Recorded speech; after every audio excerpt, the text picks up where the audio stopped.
지난주까지 해서 고대 복식 들어갔으며 오늘은 중세 복식 들어갑니다.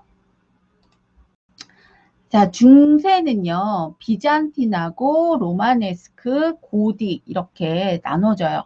시대가. 그래서 천천히 보도록 할게요. 자, 중세 시대는 이제 고대 로마 제국이 멸망을 한 이후에 이제 나라가 건설됐는데요. 5세기 후반에서 15세기 르네상스 시대 이전까지의 약 1000년간의 시기를 중세라고 해요. 중세라고. 그리고 이때 유스티니아누스 대제 때 대제국을 형성하면서 전성기를 이루게 됩니다. 그리고 1453년 투르크족에 의해서 멸망할 때까지 약 1000년간에 걸쳐 존재를 하죠. 자, 구분을 보면 동로마하고 서유럽하고 이렇게 나눠지게 돼요. 그래서 동로마 때는 비잔틴 제국이라고 하고 독자적인 문화로 발달하기가 시작되고요. 서유럽의 시대에는 이제 서유럽으로 나눠지는데 여기는 이제 게르만민의 세계라고 해서 이제 게르만족은 이제 본질적으로 독일 민족을 게르만족이라고 하죠. 앵글로 색슨족을 영국인들의 근본이라고 하면 게르만은 독일 사람들이에요. 독일 민족이고요. 직접적인 이제 봉건 사회로 들어가게 되는 시대가 서유럽이 시작이 되겠죠. 자, 중세 시기를 세 가지로 이제 구분을 해볼 수가 있는데요. 동로마 제국의 비잔틴 복식의 양식이라고 해서 왕권과 신권이 결합된 절대적 권력의 황제와 교황의 이제 이런 절대 권력의 시대가 특징이고요. 5세기에서 15세기 동안 형성이 되고 서로마 제국 때는 서로마 제국이 이제 멸망하면서 서유럽의 로마네스크 복식 양식이 시작되고 이 폐쇄적인 봉건 사회와 수도원이 이제 배경으로 시작되면서 기독교가 이제 그 절대 종교로 형성이 되는 시기죠. 그래서 10세기에서 12세기 사이의 시대를 이제 로마네스크 중기라고 하죠. 중세 중기. 그리고 세 번째로 고딕 복식이 양식이 이제 중세 말기거든요. 이때는 왕권 중심의 사회면서 도시와 상인이 출현되고 이런 토대가 되어서 세속적인 특성을 가지게 되고 이때가 13세기에서 15세기 시대입니다. 세 가지 공통점은 모두 기독교라는 이데올로기를 중심으로 한다는 점이에요. 순서는 먼저 빛의 복식, 아주 아름다운 색깔이 아름다운 비잔틴 시대 복식 양식 볼 거고요. 그 다음에 로마네스크 시대의 양식 복식, 그 다음에 고딕 시대의 복식 이렇게 세 가지로 나누어 볼게요. 자, 비잔틴 시대는 빛과 색채로 굉장히 화려한 의상이 특징이었고요. 여기 그림에서도 보는 것처럼 빛과 색이 굉장히 화려하게 이루어진 것을 볼 수가 있어요. 그리고 사회 문화적인 배경을 보면 지리적인 배경을 보면 마르마라회와 흑해를 가르는 해협 요 흑해 보스포루스 서안에 위치한 이 비잔틴 제국 이 로마 제국이 이렇게 형성이 됐었는데 비잔틴 제국은 콘스탄티노플의 이 비잔틴 제국은 이 흑해를 가운데로 두고 이렇게 형성이 되면서 이쪽으로 건너가면 지도가 러시아가 나오죠. 러시아. 이제 이 슬라브족이 슬라브족이 이쪽에서 출현을 하면서 동서양의 문화가 섞이는 이 지역이 형성이 됩니다. 동양과 지중해 사이의 해상로와 유럽과 아시아 사이의 육상로의 교차로에 위치해 있고 페르시아, 아랍, 불가리아, 투르크 이런 외부의 침입이 항상 끊이지 않았어요. 반면에 지정학적 위치에 따라서 1200년 전까지, 1200년까지 지중해 경제 무역의 중심지로 자리매김하면서 교역이 활발하게 이루어지고 이런 나라의 국부 신장을 이루는데 위치적으로 중요한 위치를 차지하고 있었죠. 그래서 이제 극동에서는 진주, 실크, 향료 이런 것들이 들어오고 시리아에서는 양탄자, 포도주, 비단, 러시아 남부에서는 누구에게 전화를 걸까요? 지금 핸드폰이 시리아에서 누구에게 전화를 걸까요? 안 걸어도 돼요. 시리아. 자, 시리아에서는 시리아라고 하니까 시리를 부르는 줄 알고 아이폰이 웃겼어요. 양탄자, 포도주, 비단 이런 것들이 들고요. 러시아 남부에서는 밀, 건어물, 꿀, 모피 이런 것들이 이제 들어오기 시작합니다. 그리고 이탈리아, 유럽에서는 금속, 술, 직물 이런 것들이 유입이 되면서 수도인 콘스탄티노플이 동양과 서양의 접촉점이 되죠. 그러면서 상업상으로 또는 군사상으로 요지가 됩니다. 그리고 지중해와 흑해를 잇는 요지이기도 하고 그 당시에 유럽과 아시아 대륙의 중심지 역할을 해주는 게 이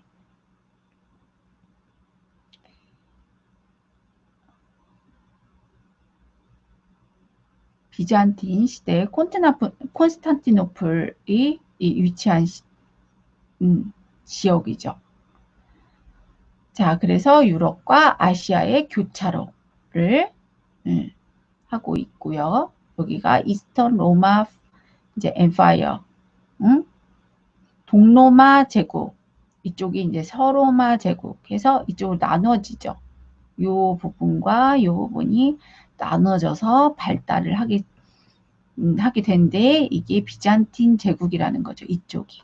지금 위치적으로 오면 이 흑해가 있는 요 부분이죠. 그러면서 이 콘스탄티노플이라고 하는 콘스탄티노플 이 수도가 굉장히 지리적으로 위치가 굉장히 중요한 위치를 하고 있어요. 육지와 바다를 잇는 이 부분 굉장히 중요한 역할을 했다는 거죠.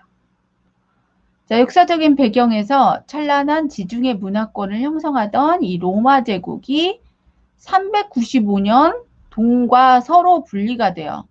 그러면서 이제 서로마 제국이 476년이 망하죠. 그러면서 동로마 제국이 망한 서로마 제국을 이어가지고 1453년까지를 이 비잔틴 시대라고 해요. 그리고 고딕 전성기인 10세기에서 15세기까지도 말을 하죠. 이 비잔틴 제국이 굉장히 오랫동안 유지가 됩니다. 이 비잔틴 제국은 동로마 제국을 말하는 건데 수도를 비잔티움으로 옮겨서 콘스탄티노플이라고 했고요. 소로마가 망한 이후에도 여러 이민족의 거센 공격을 당하면서도 천년간을 유지하게 됩니다. 자, 교차로의 특성을 가지고 있어요. 그죠? 해안가와 그 다음에 바다와 이제 이 육지를 잇는 교차로죠. 완전히 교차로입니다. 이게. 주변 문화의 영향을 많이 받고 당시 교세를 확장하고 있던 동방의 이슬람 문화로부터도 영향을 받게 되죠. 그래서 이슬람 문화는 그리스, 시리아, 페르시아, 인도의 전통을 종합하고 있고요. 특히 의학이나 천문학, 항해술, 수학 이런 것들이 최고 수준을 자랑하는 문화였어요. 이슬람 문화. 근데 이슬람 문화가 고스란히 비잔틴 문화로 흘러갔다는 거죠. 그리고 미술과 건축에 있어서도 굉장히 수준 높은 문화가 발달을 하게 되죠. 이 비잔틴의 예술을 보면 기독교의 이데올로기를 반영함과 동시에 이슬람 예술의 영향에도 지속적으로 받게 되면서 이 비잔틴 예술 건축 양식이나 뭐 옷이나 이런 것들 보면 이 기독교와 이슬람 문화가 교묘하게 이 플러스된 아주 이상적이라고 해야 되나요? 아주 교묘하게 플러스된 아름다운 예술을 볼 수가 있어요. 그래서 비잔틴 예술 문화는 그리스 로마 문화를 기조로 하면서 여기에 기독교의 이데올로기 그리고 동방의 이슬람 문화가 가미된 아주 복합적인 성향을 지니고 있죠. 자, 이슬람 문화예요. 이슬람 성전이죠. 이 성전과 내부 건축 모습을 볼 수 있는데 이 비잔틴 문화가 비슷하게 건너왔다는 거죠. 이렇게 비잔틴이 굉장히 유사한 것들을 볼 수가 있어요. 자, 국가체제 보면 황제는 신이 선택한 인물로서 정치와 종교 양면에서 숭배의 대상이 됐고요. 교회를 관장하는 것 역시 황권의 본질이라는 황제 플러스 교황주의가 있었는데 이 절대적인 성격의 황제의 위상으로 종교는 국가 체제의 일부가 되면서 나라와 종교, 세속과 신앙 사이에 구별이 없어지게 되고 그 당시에 이제 금화인데요. 금화. 절대군주의 상징물이었어요. 그래서 여기에 군왕의 모습이라든지 기독교의 십자가, 성모 마리아, 그리스도 이렇게 새겨져 있는 것을 볼 수 있었는데 이런 기독교적인 문화와 왕권, 황제의 위상이 플러스된 금화를 볼 수가 있었던 거죠. 자, 기독교 이데올로기에 따른 이원적인 세계관을 가지고 하늘과 땅, 정신과 물질 이런 것들이 굉장히 대립돼 있었죠. 자, 카톡이 굉장히 계속 클릭거려가지고 얘를 조금 없애도록 하겠습니다. 없애야 되겠어요. 계속 카톡거리네요. 자, 종료. 자, 예술에 보면은 초기에는 현실 생활의 수도를 의미하는 정숙 및 금욕의 풍조를 가지고 있었고 비잔틴의 예술을 보면 기독교, 이슬람, 동방의 영향으로 고대 그리스의 순수 조형미를 상실한 느낌이 들면서 그 대신에 표면이라든지 배경이라든지 이런 패턴물들을 사용하는 모양들이 굉장히 장엄하고 호화로운 경향을 보입니다. 그리고 비잔틴 궁전의 성당 내부에 대리석, 모자이크, 칠보 이런 것들 보면 굉장히 다채롭게 장식되어 있고 화려함의 극치를 잘 보여주고 있어요. 특히 비잔틴 미술 세계에서는 건축 양식 일체를 이루면서 성당을 아주 아름답게 장식하고 있어서 어떤 신의 위대함을 느끼지 않을 수 없을 정도의 굉장히 장엄하고 정교한 이런 사원의 모습을 볼 수가 있습니다. 그리고 정신을 표상하는 성화상이라는 아이콘을 가지고 있는데요. 물질을 묘사하는 조형적인 사실성을 멀리한 새로운 장식 개념에 맞추어서 제작이 되었다고 합니다. 그리고 물질을 우상으로 간주할 수 없도록 평면적인 경향을 지니고 있고 화려한 색채, 금박의 장식 이런 것들을 볼 수가 있어요. 굉장히 화려하죠. 어마어마하죠. 사람들과 이 건축의 사이즈가 이렇게 대비가 되네요. 굉장히 사람은 좀 개미같이 작아 보이죠? 그리고 건축물이 굉장히 높고 웅장한 거를 볼 수가 있어요. 6세기 유스티니아누스 황제가 지은 하기야 소피아의 성당의 모습입니다. 금색 잎사귀 장식이나 유색 대리석, 유리 모자이크 이런 화려한 내부 장식과 함께 굉장히 둥근 아치, 동으로 이루어졌고요.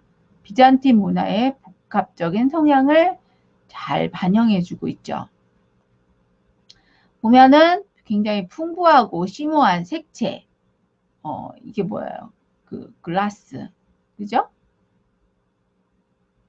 이런 성스러운 분위기를 나타내고 있고, 천정에는 성서에 나오는 이런 장면들이 그려져 있습니다. 자, 하기야 소피아 성당의 성당 화려한 내부 장식들 보면은 스테인글라스, 이런 잎사귀 모양의 장식, 성경에 나오는 어떤 신화의 아니면 하느님의 모습, 이런 것들이 잘 새겨져 있죠. 자, 장식 미술 보면 모자이크, 종교적인 의의를 높여주는 빛의 미학을 보여주고 있는데요. 사방으로 빛을 발산하는 모습이 이 천상의 빛처럼 어두운 성당 내부를 환하게 만들어주는 역할을 하고, 빛의 미학으로 비잔틴 예술을 대표적으로 잘 나타내주고 있죠. 산 비탈레 성당의 내부의 모자이크 양식인데요. 천정을 중심으로 좌측에는 유스티아누스 황제가, 오른쪽에는 테오도라 황후가 이렇게 자리 잡아 있습니다. 좌측에는 유스티아누스 황제 모습이고요. 오른쪽에 테오도라 황후의 모습이에요. 이런 인상이 굉장히 그 당시에는 미인상이라고요. 얼굴도 길고 눈도 크고 이런 모습들이. 자, 비잔틴 복식에 영향을 준 요인을 보면 상공업이 굉장히 발달을 했는데요. 이런 국가 재정의 주 원천이 됐던 직물공업, 금속, 유리제품 이런 제조 및 세공업들이 발달하면서 견직물 공업이 확립이 되고 복식 발전의 결정적인 요인이 됩니다. 비잔틴 복식에 영향을 준 두 번째 영향을 준 것, 종교의 영향. 기독교의 대중화에 의해서 이게 상류층화되어 있고요. 굉장히 장엄하고 화려한 모습을 볼 수가 있고, 종교적인 금욕주의, 몸을 완전히 감싼 의복 형태, 신의 영화와 권능을 현실적으로 감각으로 구체화했다는 것을 볼 수가 있는데요. 그리고 동방의 교류의 영향으로 인해서 동방 양식의 조형 문화가 발달하는데 이게 복식계에 영향을 크게 주게 되죠. 동방 양식이 뭐냐면 이 비잔틴 예술에 종교적인 신비적인 성격을 주고 그리스 로마나 서유럽과 매우 다른 독자적인 형태로 발달을 하게 됩니다.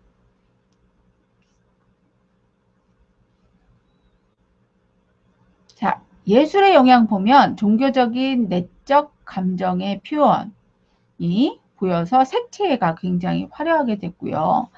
기독교적인 미술의 발달로 고대 그리스 및 동방이 원천이 된 모습을 볼 수가 있고, 예술의 모티브로는 추상성, 신비성, 동방적인 장식성, 그 다음에 신중심적인 장중함, 천상적인 순수함, 이런 것들이 이제 신비로운 표현, 그리고 복식에도 영향을 주게 됩니다. 의복의 종류와 특징을 보면 그리스 로마 시대에 이렇게 쭉쭉 처지는 굉장히 드레이퍼리가 잘 되는 옷감, 실크와 같은, 울과 같은 천연 섬유들이 드레이퍼리가 아주 멋지게 되죠. 그럼 드레이퍼리가 멋지게 되는 튜닉 의상이 기본이 되면서 두 겹의 튜닉, 속옷과 겉옷의 역할을 하는 두 겹의 튜닝이 이루어지고 망토형 로마 시대에서 크게 벗어나지 않은 형태를 볼 수 있는데요. 굉장히 그런데 화려한 색채, 고급 직물, 이런 트리빙, 장식에서 보면 크게 차이가 많이 나고 있어요. 남녀 공통의 복식의 형태를 보면 동방의 화려한 색채, 감각을 볼 수 있는데 실크, 보석, 자수, 장신구 이런 것들을 해서 종교적으로 영향을 주고 신체를 거의 다 감싸는, 그래서 굉장히 은폐된 모습을 볼 수가 있습니다. 그에 반해서 장식은 굉장히 현란했는데 육중한 직물이라든지 굉장히 화려한 장식, 이런 것들이 왕과 신의 권능을 표현해주고, 머리부터 발끝까지 신체를 굉장히 은폐를 하고 신체 라인을 의식할 수 없을 정도로 딱딱한 형태를 보여주고 있어요. 그러면서 황금과 보석의 화려하고 빛나는 색채와 소재를 사용하고 있는데, 이런 상징적인 문양을 통해서 기독교적인 이데올로기를 강하게 표현해주고 있어요. 그리고 아시아와 유럽을 연결한 이런 무역로에 위치하고 있어서 동양과 서양의 굉장히 아름다운 모습을 볼 수가 있죠. 의복의 종류와 특징 두 번째 보면 금직이라든지 자수, 디테일, 반짝거리는 디테일, 진주, 보석, 금속판, 장식, 이런 것들을 사용해서 어떤 신의 영광, 신비로움, 천국의 영화, 이런 것들을 표현해주고 있습니다. 자, 로마 제국에서 동서로마로 분리되면서 설립된 것이 비잔틴이기 때문에 비잔틴 복식은 대체로 로마 시대의 복식을 취하고 있는데, 굉장히 이 소재 자체는 이국적이에요. 패턴도 그렇고 색상도 그렇고. 그래서 동양과 중동으로부터의 영향을 받은 모습을 볼 수 있고, 인체미, 의복의 조화미를 살리는 그리스 복식과 달리 비잔틴은 기독교의 영향으로 신체를 가리고 감추는 형태였는데요. 비례나 조화보다는 색채의 조화 효과를 이용한 내적인 미를 중시하고 있고요. 화려한 색채, 풍부한 장식성, 종교적인 신비로움, 이런 것들이 드러나 있어요.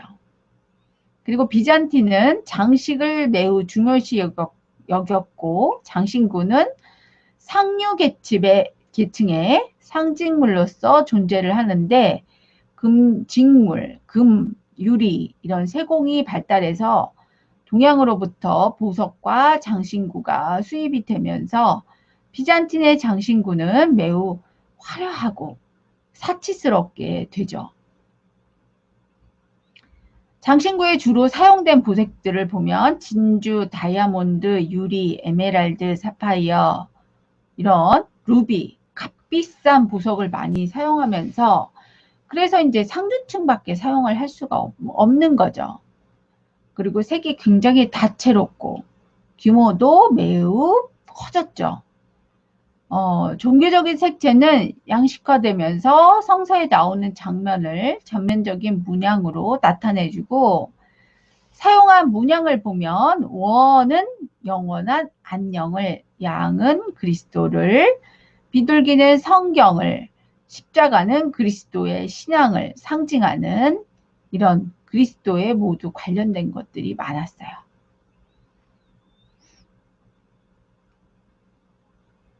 자, 튜닉의 형태를 보면 두 겹의 튜닝을 겹쳐 있는 더블 레이어드 튜닉입니다.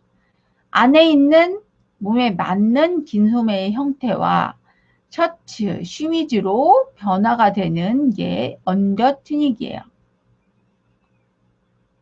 그리고 이제 위에다가 있는 튜닉, 간단한 T자형, 소매는 길고 좁고 길이는 무릎 아래에서 발목 등 다양하게 되어 있고요. 허리에는 끈으로 고정하고 있고, 옆트임, 활동성, 기능성, 이런 것들을 주는 소재들 보면 실크나 울 소재를 주로 많이 사용하고 있고, 상류층에는 세그먼트, 그 다음에 클라비, 이런 것들로 장식을 하고 있고, 이제 로마에서 보면 스톨라라고 하는 옷핀 같은 장신구를 튜닉 밑에 착용해서 이런 백색 린넨에 사용을 했습니다. 이건 이제 달마티카라고 하는 겉옷인데요. 자, 로마의 달마티카 지역에서 들어온 소매 달린 튜닉의 일종입니다. 벨트 없이 입는 드레이퍼리가 많은 풍성한 의상이죠. 수직적인 보트 넥라인. 보트 넥라인이 뭐예요? 이렇게 옆으로 긴 보트 모양으로 생겼다고 해서 이제 라운드인데 옆으로 긴 보트 라인이죠. 클라비라고 하는 보석의 선 장식이라든지 소매단과 옆트임이 되어 있는 선 장식이 특징이고요. 이게 사제왕의 복식으로 착용이 되고 화려하게 됩니다. 남자들이 튜니카 밑에 입었던 바지라는 브리코가 있는데 넓은 바지를 브라코라고 하고 딱 다리에 밀착되는 것을 호스나 호사라고 불렀어요. 그리고 서민용 노예층에서도 사용이 됐는데 긴 브라코는 왕이 착용하고 주로 울 소재로 사용했습니다. 이게 브라코죠. 바지. 남자들이 튜니카 밑에 입었던 바지. 브라코예요. 넓은 바지고 호스라고 하는 호사라고 하는 호즈라고 하기도 하고 호사라고 해서 다리에 탁 달라붙는 일종의 요즘에 볼 수 있는 타이즈 형태의 바지입니다. 서민용이나 노예층에서도 애용이 되면서 긴 브라코는 왕도 착용하고요. 주로 울 사용을 하고 있고요. 자, 로룸. 벨트같이 생겼죠? 일종의. 왕족의 장식적인 띠예요. 공식적인 상징물이라고도 볼 수가 있고 굉장히 무거운 실크나 화려한 장식이 특징이고 빳빳한 성격을 가지고 있어요. 빳빳한. 자, 파에눌라라고 하는 판초 형식의 긴 케이프인데요. 사제복이에요. 사제복. 그 현대 천주교의 그 캐수블레라고 하는 의상으로 발전이 되고 있는데, 자, 바지 아까 설명드린 다리를 감싸는 형태의 하의예요. 남자들이 주로 입었고 짧은 튜닉 밑에 입었죠. 브리치즈라고 하는 무릎 아래 부분이 좀 더 풍성한 형태로 튜닉 아래 입었던 브라치즈라는 게 있고 켈트족이 입은 브라코, 그 다음에 프랑코족이 입은 브레, 호호스라고 하는 것은 호호사라고도 쿠튼족이 이제 호호사라고 불렀는데 일종의 스타킹하고 비슷한 몸에 딱 맞는 형태고 기하학적인 패턴이면서 라틴계에서 주로 많이 입었어요. 털 장식의 튜니카라든지 헐렁한 브리치즈, 긴 머리, 야만적인 장식품이 잠시 유행되기도 합니다. 자, 서지블이라고 하는 이 굉장히 헐렁한, 그리고 보통 이게 소매통이 길죠. 이렇게 후드가 달린 망토 형태의 빠에눌라라고도 하죠. 빠에눌라. 후드의 크기가 줄고 방패형의 자수 형태로 바뀌면서 울 밴드에 십자가 장식이 있는 형태로 변화가 되고 초기에는 굉장히 주름이 많다가 서서히 정형화된 모습을 볼 수가 있어요. 팔로마멘툼. 이 망토형의 의복인데 상류층의 남성과 여성이 모두 착용을 했죠. 커다란 사각형의 타블리온 장식이 많이 사용이 됐는데요. 대비되는 색상, 원단, 보석, 자수, 장식, 로 만든 일종의 동방의 흉배와 같은 장식으로 황실이나 고위층 귀족에게만 착용했던 게 팔로다멘툼입니다. 팔로다멘툼. 네.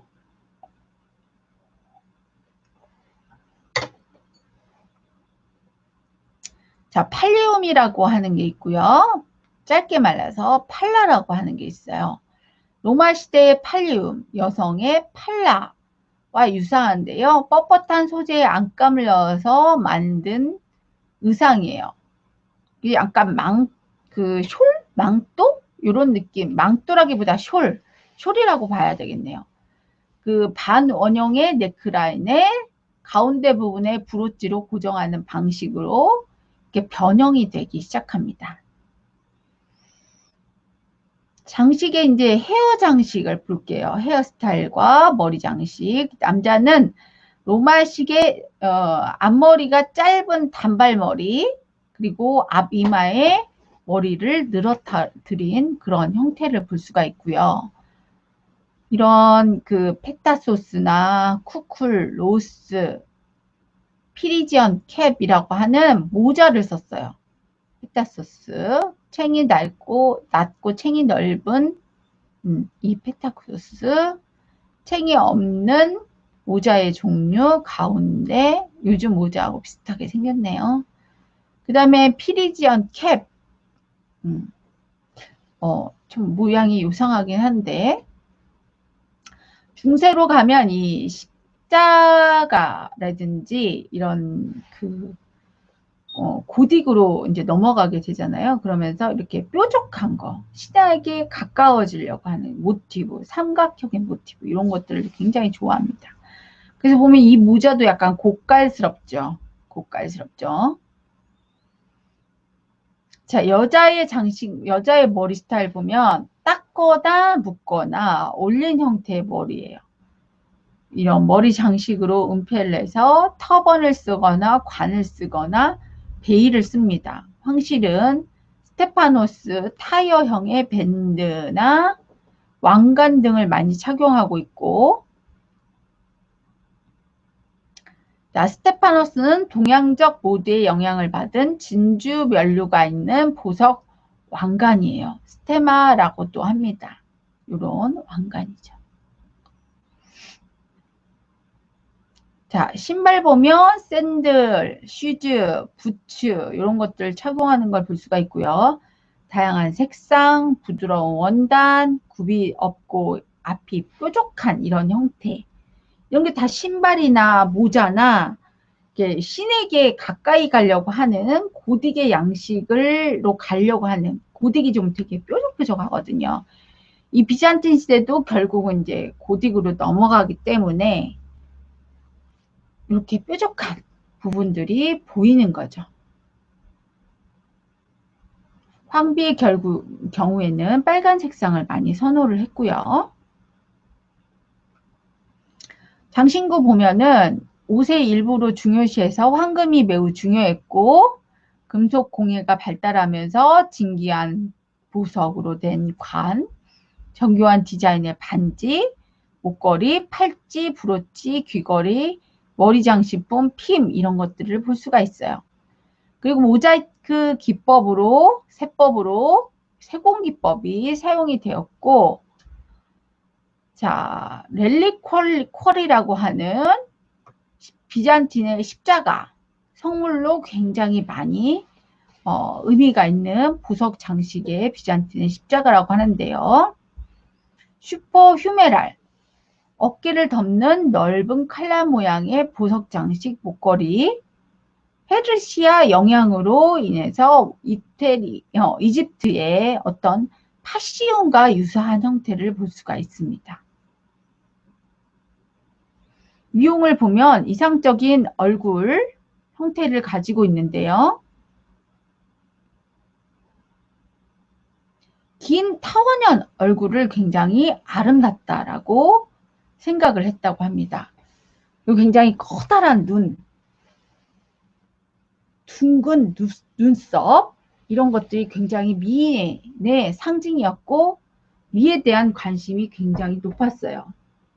그래서 미인대에서 황후를 간택했고 포마드와 같은 화장품을 사용하고 피부 보호를 위해 외투를 삼가하는 그런 경향이 있었습니다.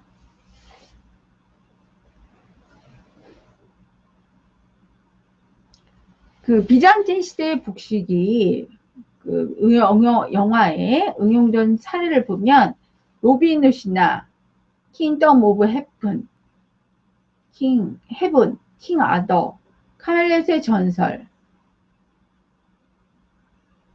브레이브 하트, 햄릿, 맥베스, 이 아이바누, 로마 제국의 멸망, 이런 영화들에서도 비잔틴 제국의 의상을 볼 수가 있죠.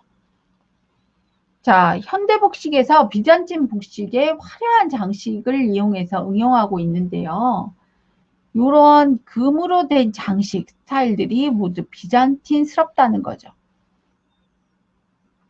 비잔틴 복식의 화려한 표면 장식을 보면 이것도 이제 그 직물의 어떤 직물 자체의 짜임이라든지 문양이라든지 이런 것들이 굉장히 화려함을 볼 수가 있어요.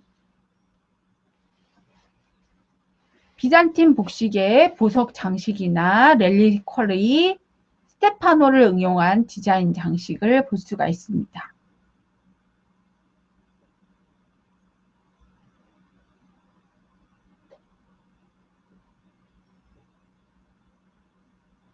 자, 그래서 보면 십자가 이런 것들, 이런 장식들 보면 다 비잔틴에서 모티브를 따가지고 온 거죠.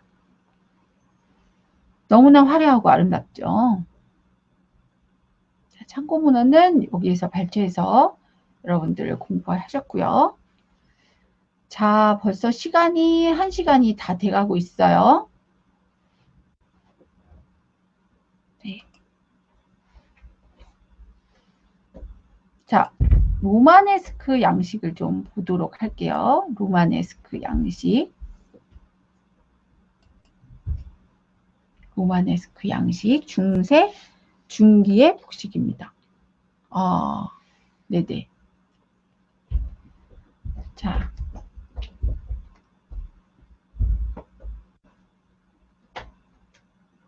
어머, 목사님도 들어와서 보고 계시네요. 아, 네.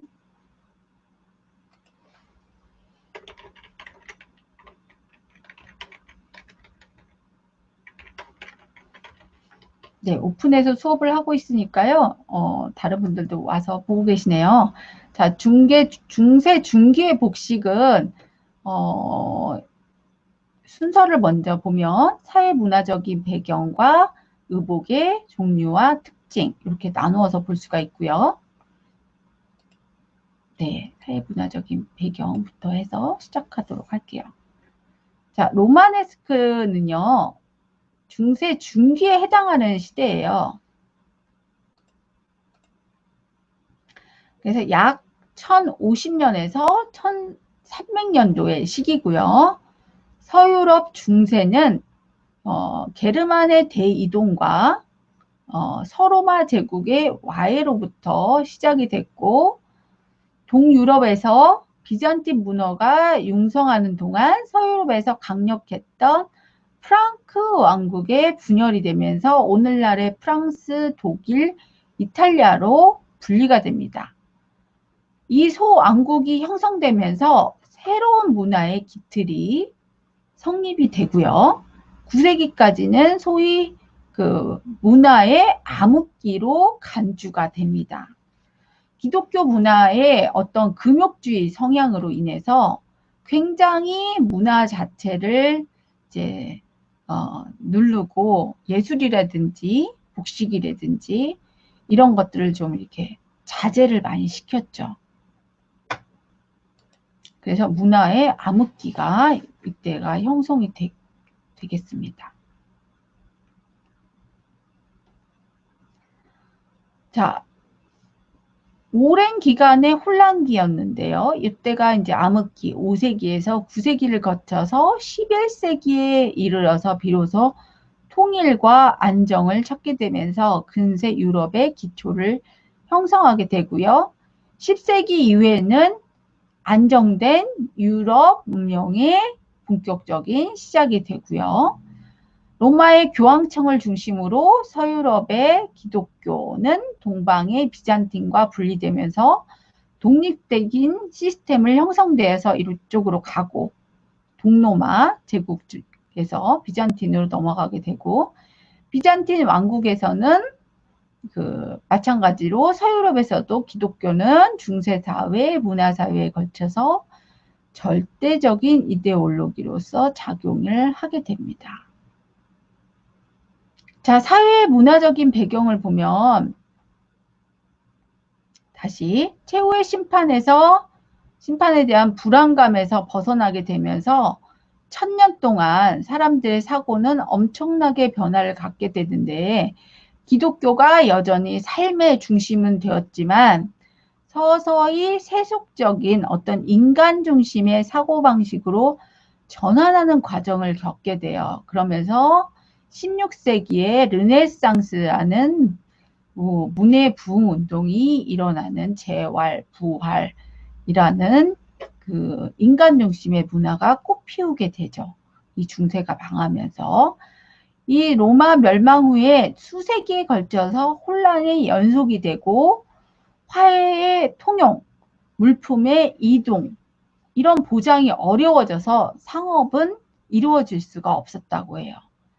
그리고 10세기 후반에 걸쳐서 11세기부터는 이런 철제, 쟁기의 사용과 개간 이런 것들이 이루어지면서 농업에 대한 생산이 비약적으로 발전하게 됩니다. 그러면서 이제 잉여 농산물을 이제 서로 교환하게 되고 수요를 필요로 해서 상인들이 등장하게 되면서 이런 길드라고 하는 상인들 보호연합이 생기게 되죠. 상인들이 장사나 거점이 되는 곳에 도시를 만들기 시작해서 도시가 점차적으로 발전하게 되고요. 자, 사회 문화적인 배경에서 다시 보면 카롤링 왕조가 바이킹 사라센의 공격에 의해서 붕괴가 되면서 군사력에 의한 통제가 필요하며 이런 사회 통제 시스템으로 봉건제도라는 게 대두가 돼요. 그래서 봉건제와 이 장원제라는 이제 형식이 이런 대두가 되죠. 봉건제는 뭐라면 군주와 공신들 사이에서 성립된 주종의 제휴 관계예요. 강력한 경제나 군사력이 없었고 이제 봉신에게 충성하면서 맹세를 받고 영토를 분배해서 지역적인 통치를 하는 방식이라 지배력이 구축이 되는 거죠. 이 장원제는 뭐냐면 하나의 마을에서 펼쳐지는 일종의 생활 방식인데 신앙신 생활을 이끄는 마을, 중심에 위치한 교회, 공동 재분소, 양조장, 이런 농지와 목초지, 공동숲 이런 구성을 이루어지게 되는 게 장원제예요. 확고한 신분제였고 사회 구성원은 영주, 기사, 농노 이렇게 세 가지로 구분이 됩니다.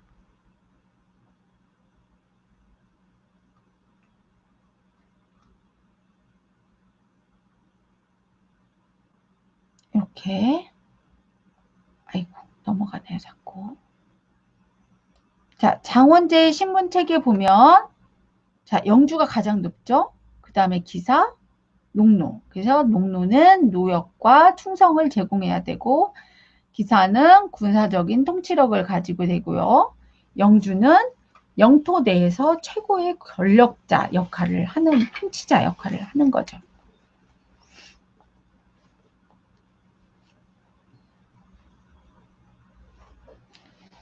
자,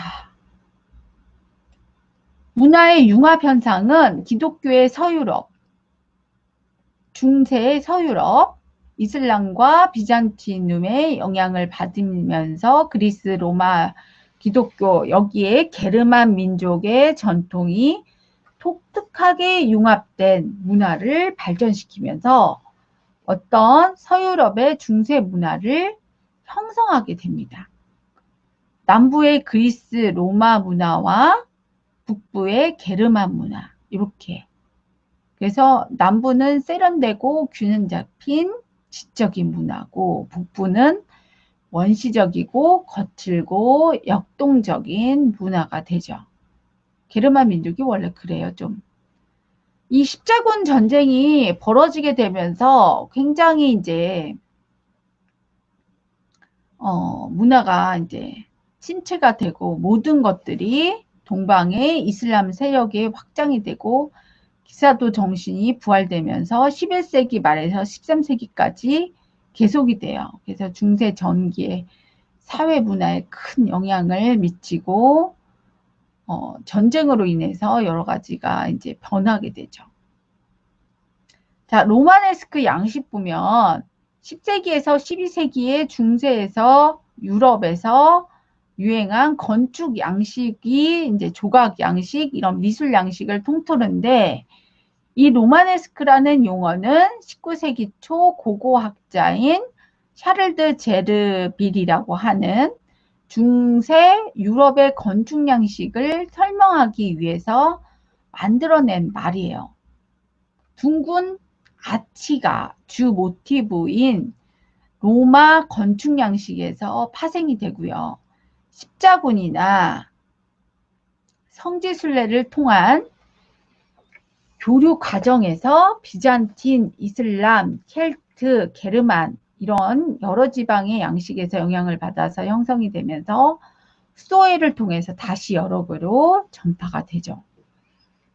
주요 특징은 두꺼운 벽, 둥근 아치, 단단한 창간벽, 커다란 탑, 육중하고 굉장히 어두운 편이었고 조각, 벽화, 예술품 이런 것들이 지배적인 예술 양식으로 전개되어 나가게 됩니다. 이 로마네스크란 용어를 사용한 배경에는 고대 로마 양식이 로마네스크로 연결되고 계승하고 있구나라는 것을 말해주고 있고요. 이탈리아의 피사 대성당, 영국의 런던 탑 이런 것들이 대표적인 건축물의 형태를 가지고 있습니다.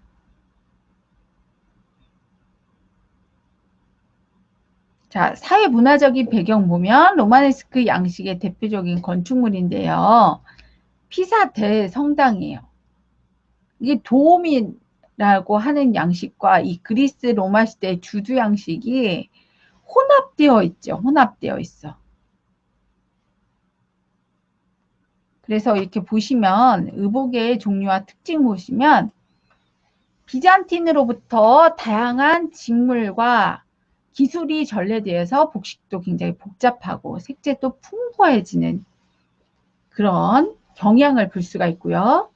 다양한 색이 등장하고 불리오라고 하는 체형을 드러내는 실루엣도 여성들 간에 굉장히 선호가 되고 기독교의 영향으로 신체 노출은 굉장히 제한이 되고 몸 전체를 감싸는 외관에 중점을 줍니다.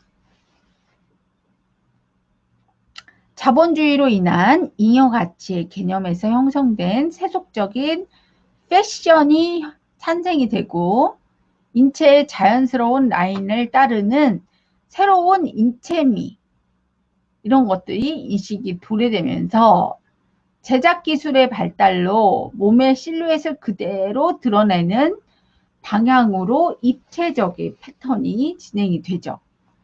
그리고 수세기 동안 여성들이 갈망하게 되는 가느다란 허리의 개념, 복식의 에로티시즘, 그 다음에 코르셋의 본격적인 시발점이 돼요. 그러면서 가는 허리를 표현하기 위해서 대조되는 신체의 다른 부분, 가슴이라든지 힙이라든지 이런 부분을 굉장히 강조해서 풍성한 소매가 풍성하면 더불어 가슴도 강조가 되겠죠. 그리고 풍성한 스커트, 긴 트레인 이런 것들이 등장하게 돼요.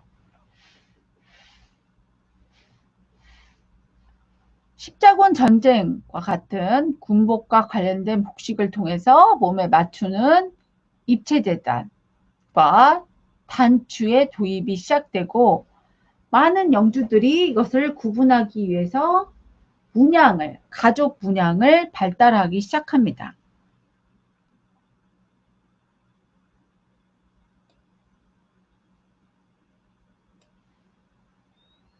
자, 의복의 종류와 특징에서 언더투닉이에요. 언더투닉. 속옷처럼 입고 콜스라고 하는 코르셋과 같은 형태네요.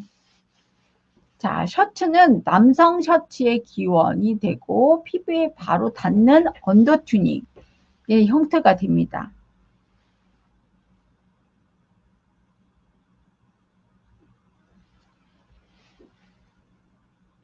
자, 쉬미즈는 모든 의복 안에 있는 린넨, 실크로 된 헐렁한 언더투닉인데요. 쉥즈도 역시 세탁이 용이한 소재로 된 언더투닉. 콜스, 체형 보조제로 나무나 가죽, 금속으로 만들어진 레이싱 있는 금속 소재의 의상을 홀스라고 합니다.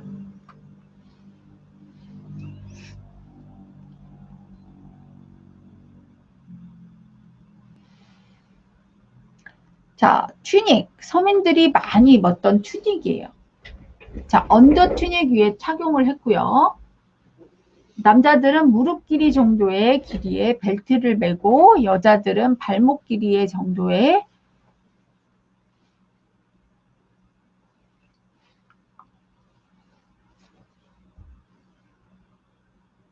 스커트, 상류층 남자나 성직자의 의례용, 여성들은 긴 튜닉을 착용하기도 했고요. 길이나 장식성에 따라서 사회계층의 차이를 나타내고 넥라인, 밑단, 소매단 등의 장식이 있는 것이 특징입니다. 로마네스크의 튜닉은 앞팀이 있는 형태가 많았고요. 11세기 이후에는 성직자의 의복인 후드가 달린 튜닉이 보급화됐죠.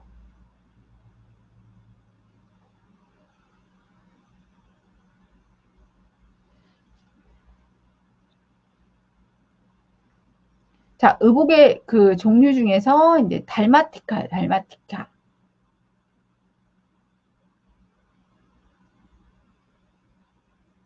자, 중세 그 로마네스크에서 달마티카의 모습인데요. 한복에서도 이거랑 좀 비슷한 게 있어요. 그죠? 클라비, 선장식이 있는 일종의 풍성한 튜닉이에요. 성서 인물들이나 왕족의 복식으로 보이는데요. 굉장히 화려한 걸 볼 수가 있잖아요. 이전의 앞팀에 비해서 다양한 넥라인으로 발전하고 화려해졌어요.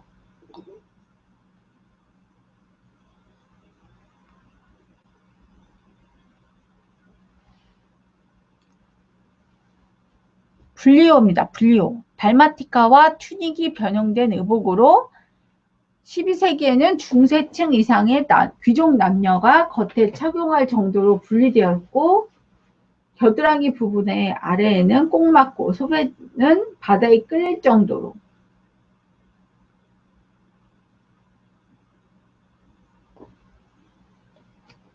굉장히 길었고 소매폭은 끝부분으로 갈수록 매우 넓은 모습을 볼 수가 있어요. 스커트 부분은 주름이 많이 잡힐 만큼 매우 풍성하고 트레인이 있을 정도로 길게 입었고요. 상체가 잘 맞도록 뒤나 옆림에서 X자로 끈을 조여주기도 했어요. 그리고 허리 한번 둘러맨 다음에 아래쪽 배에서 다시 한번 묶어서 아랫배를 불룩하게 강조하기도 했습니다. 소재는 실크,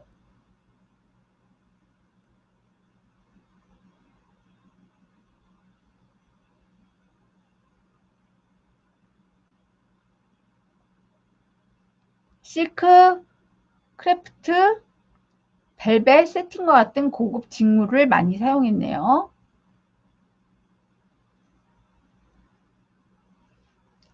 교수님 목이 좀 아파가지고 잠깐만 물 좀 가지고 오도록 할게요. 자, 여러분들은 잠시 후에 1분만 쉬도록 하시게요. 자, 의복의 종류와 특징 바지 1분만 쉬고 갈게요.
시간이 벌써 12시가 다 돼가고 있어요. 벌써. 얼른 하고 여러분들 점심시간 식사하실 수 있도록 빨리 끝내볼게요.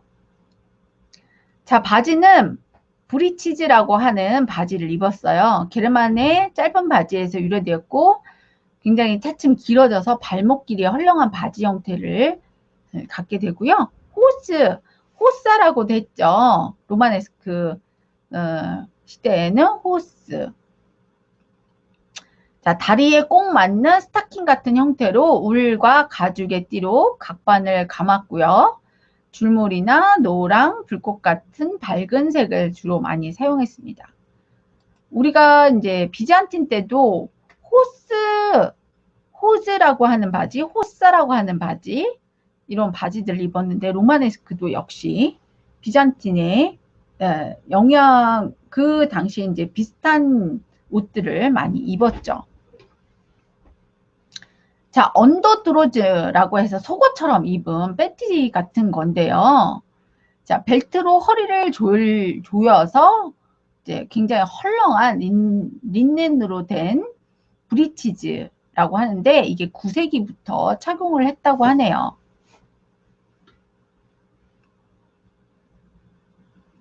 자, 멘틀.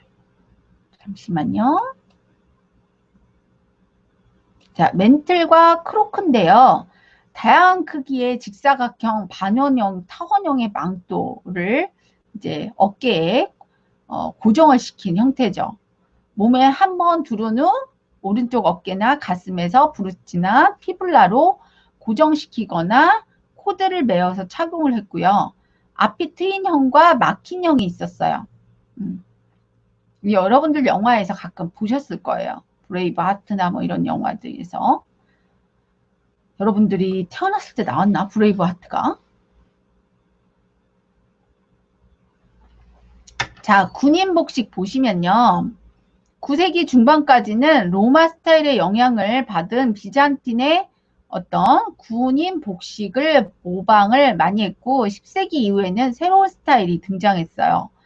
철제 헬멧이나 삼각형 뿔, 캐빈, 큐폴라, 쇠사슬의 갑옷, 호버크, 거친 재질의 호즈. 아까는 부드러운 호즈였다면 이제 군인복에서는 거친 재질이어야 되겠죠. 그러니까 막 창이나 칼에 찔려도 다치지 않는 것들. 그 다음에 보호대 착용을 많이 했고요. 십자군 원정 시에 가슴이나 왼팔에 충성을 상징하는 십자가를 부착했다고 합니다. 이런 볼 수가 있고요. 갑옷 형태. 여러분들 뭐 중세 영화에서 흔히 볼 수 있는. 자, 의복의 종류에서 사제복식이에요. 사제복식. 기독교가 워낙에 지배적인 시대였기 때문에 자, 수도원은 궁정과 더불어서 과학, 교육, 문화의 중심지였어요. 현재 카톨릭의 복식이기도 한데 이 시기에 사제복식에서 유래됐다고 합니다. 엘브라고 하는 스토리라고 하는 샤주뿔, 코프, 립드레 이런 이제 옷들이 있었는데 엘브는 이제 좁은 소매에 목트임이니 흰색의 긴 튜닉이라고 해서 속에 있는 이제 속 튜닉. 그 다음에 스톨은 예배 시에 어깨에서부터 늘어뜨린 긴 스카프. 사주풀은 발음이 좀 희한하네요. 옆선의 움직임이 용이하도록 방패형의 앞이 긴 망토. 그 다음에 고프는 고대 방수복에서 유리가 되는데요. 실외 종교 행사 때 사용한 착용한 거대한 망토 형식이죠. 이런 것들. 밑들에 왕족 출신의 주교가 의례시에 착용했던 이 관을 밑들레라고 하죠. 그것도 역시 고딕의 영향으로 있어 삼각형 이렇게 곡갈 모양, 기독교적인 밑들에 사주뿔 이렇게 볼 수가 있죠. 자, 그 다음에 수도승의 복식이에요. 수도승. 플록이라고 하는 풍성한 소매에 여유 있는 튜닉, 일종의 서열에 따라서 소매의 길이와 품 차이가 났다고 해요. 카울은 후드의 일종인데 옷과 분리돼서 망토같이 착용하거나 부착되어 사용했고요. 톤슈어는 머리 부분을 둥글게 커트한 수도승의 헤어스타일을 톤슈어라고 합니다. 톤슈어. 자, 헤어스타일과 머리 장식이에요. 남자는 짧은 단발머리를 했고요. 어깨까지 늘어지는 형태였고 파리지안 캡이라고 해서 모자. 그 다음에 머리에 꼭 맞게 재단된 스컬캡. 귀나 뺨을 덮는 모자인 코이프 여기 보시죠. 그 다음에 축제 때 사용했던 화관인 채플렛, 카퓨숑 이런 것들 착용했고, 여자는 긴 머리가 미덕이고 아름다움의 상징이었어요. 그래서 머리를 자르지 않고 양갈래로 따서 늘어뜨리거나 기혼 여성의 경우에는 따은 머리를 감아서 이렇게 둘둘둘 메었고요. 그 다음에 진주, 리본, 금속, 탓셀, 금속판 이런 것들을 사용해서 장식을 했고, 가짜 가발이겠죠? 금발머리를 선호해서 탈색도 했다고 하네요.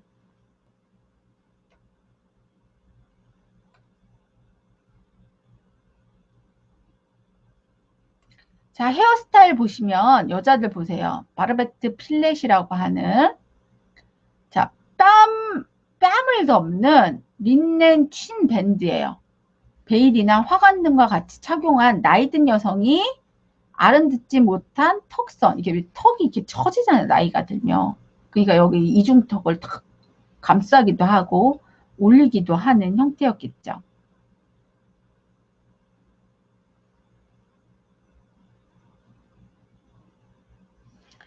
그 다음에 웽뿔이라고 하는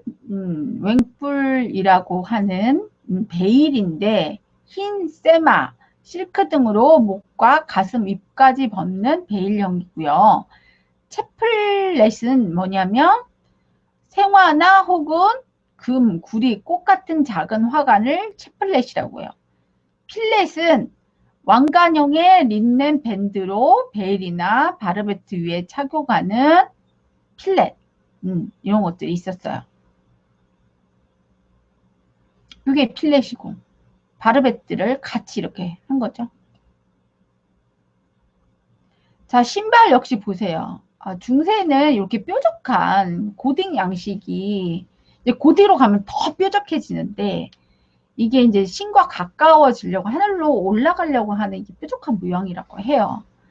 자, 주로 앞이 막힌 슈즈나 부츠를 착용했고요. 목이 긴 것, 얕은 것, 버클이 달린 것 이런 것도 있었어요. 동방의 영향으로 앞이 뾰족한 구두가 유행을 하면서 주로 가죽을 사용을 했고, 귀족은 실크나 벨벳 이런 거에 금실을 사용했고요. 은실을 넣어서 짠 직물을 이용을 했어요.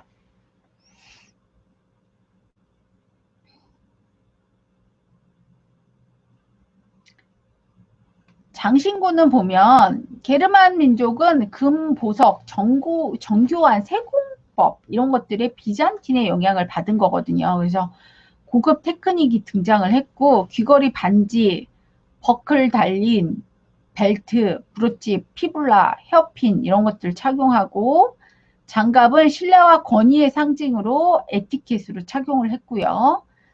수건은 가장 값비싼 액세서리라고 했네요. 수건을 부자들의 전유물이라고 하네요. 그 다음에 부채는 타조, 앵무새, 공작 깃털의 상아, 금, 보석과 함께 장식하는 부채가 있었고요. 화장은 자, 중세 여성이 화장에 굉장히 지대한 관심은 있었지만 이때는 좀 금욕주의적인 성향이 있어서 화장을 진하게 하면 안 됐어요. 그래서 툴라라는 미용에 의해서 처방이 됐고 12세기 상류층 여성들이 루즈, 머리크림, 머리 염색, 향수 이런 것들을 사용을 했고요. 남자들은 목욕, 마사지, 로션 등으로 다소 제한적인 화장을 했습니다. 자, 현대 패션에 응용한 로마네스크 양식의 의상의 모습이에요. 카멜롯의 전설, 이게 기사들의 복식이죠. 이런 것들 보면 하이웨스트, 고대 로마 그리스 시대의 복식 형태를 볼 수가 있죠. 주두 양식에서 온 거. 그 다음에 여기도 영화에서 온 고대, 중세, 로마네스크 형태의 복식들이나 머리 형태들을 볼 수가 있었고요. 현대 패션에 응용된 중세, 군인 복식 문양들 이런 거 들어가 있죠. 가문의 장식이에요. 이런 것들은. 멘틀, 웽불, 달마티카의 어떤 변형된 모습들. 겨울 코트에 너무나 예쁘죠. 아, 근데 좀 활동이 예쁘긴 한데 활동이 조금 부자연스럽겠다. 그죠? 네, 현대 패션에 응용된 수녀 수도사의 복식. 요즘에 이렇게 딱 자, 현대 패션의 헤어스타일이다. 로마네스크 양식이란 게 다운머리, 이렇게 늘어뜨린 거, 화관 형태, 이런 게 다 로마네스크 형태의 복식 형태.